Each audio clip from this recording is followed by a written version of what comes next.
बिहार में जब नीतीश कुमार अचेतन अवस्था में जब से हैं, तब से लॉ एंड ऑर्डर की स्थिति खराब ही है।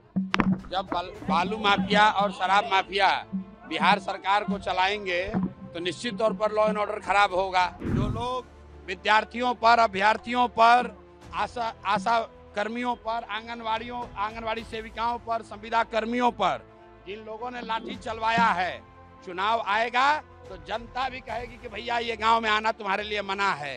अभी तक सिर्फ यहाँ पर नीतीश और भाजपा इसलिए जीत रहे थे कि लोग लालू जी का वापस से जंगल राज नहीं चाहते थे, उनके पास विकल्प नहीं था। अब उनके पास विकल्प है जनता के सुंदर राज का, जन सुराज का, अपने बच्चों के पढ़ाई का, रोजगार का। और निश्चित तौर पर इस बार भाजपा चंपारण में बुरी तरीके से सब सीट हारेंगे।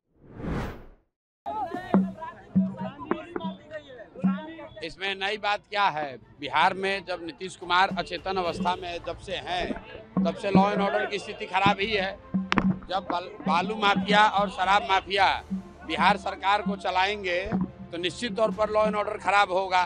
पहले जो हालत लालू जी के टाइम में था, करीब करीब वही स्थिति फिर से वापस है।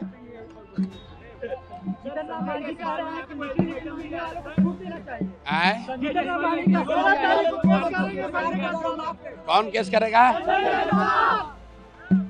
कहावत सुने ना, गीदड़ का मौत आता है तो शहर की ओर भागता है।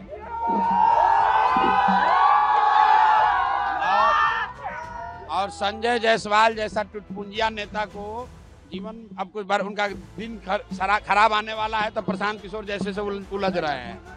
उनको कायदे से जहां जाना है चले जाएं, यहाँ चले जाएं, जाकर सुप्रीम कोर्ट चले जाएं। फिर से दोहरा देते हैं, चूंकि बेतिया में आए हैं, ये आदमी पेट्रोल पंप में चोरी करता है विभाग ये यहाँ पर नगर निगम के गाड़ी में तेल भरने में फर्जी बिल जमा करके पैसा निकालता है ये आदमी। और यहाँ पर बेतिया के एक लोग, जब हम पैदल चल रहे थे, पदयात्रा कर रहे थे, तो लोगों ने बताया कि 10 बरस तक फ्लाईओवर नहीं बनने दिया, इसलिए कि हमारा पेट्रोल पंप का सेल कम नहीं होना चाहिए। ये प्रशांत किशोर का आरोप नहीं है, बेतिया में रहने वाले सारे लोग जानते हैं। जाकर वहां जिला परिषद के प्रोसीडिंग को देख लीजिए।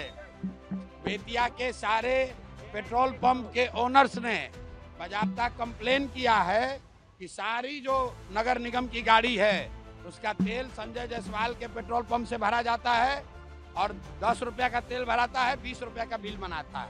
ये प्रोसीडिंग है। अब इसके बाद जहां को बुझाए जाके केस कर लो।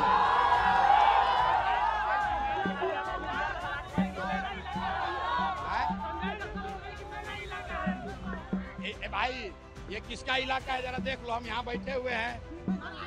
किसका इलाका है बताओ भाई? ये बिहार, रुको, ये बिहार के युवाओं का इलाका है। ये किसी के बाप का इलाका नहीं है, ये बिहार के युवाओं का इलाका है। और यहाँ का युवा जो चाहेगा वो होगा, संजय जायसवाल चाहेंगे वो नहीं होगा।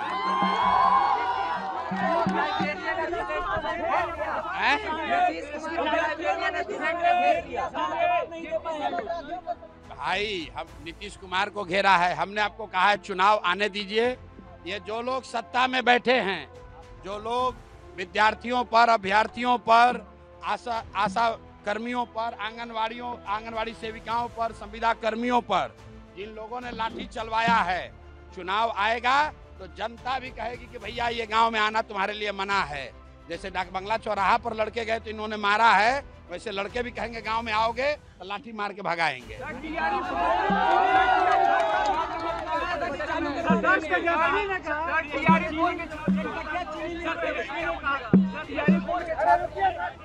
भाई जब छात्र मारे जाते हैं, आपके हमारे घर का बच्चा कोई पटना में पीटा जाता है और आप फिर जाकर उसी नेता को वोट देंगे तो मार तो पड़ेगी ही पड़ेगी। अब लोगों के पास विकल्प है। अभी तक सिर्फ यहाँ पर नीतीश और भाजपा इसलिए जीत रहे थे कि लोग लालू जी का वापस से जंगल राज नहीं चाहते थे, उनके पास विकल्प नहीं था। अब उनके पास विकल्प है जनता के सुंदर राज का, जन सुराज का, अपने बच्चों के पढ़ाई का, रोजगार का। और निश्चित तौर पर इस बार भाजपा चंपारण में बुरी तरीके से सब सीट हारेंगे।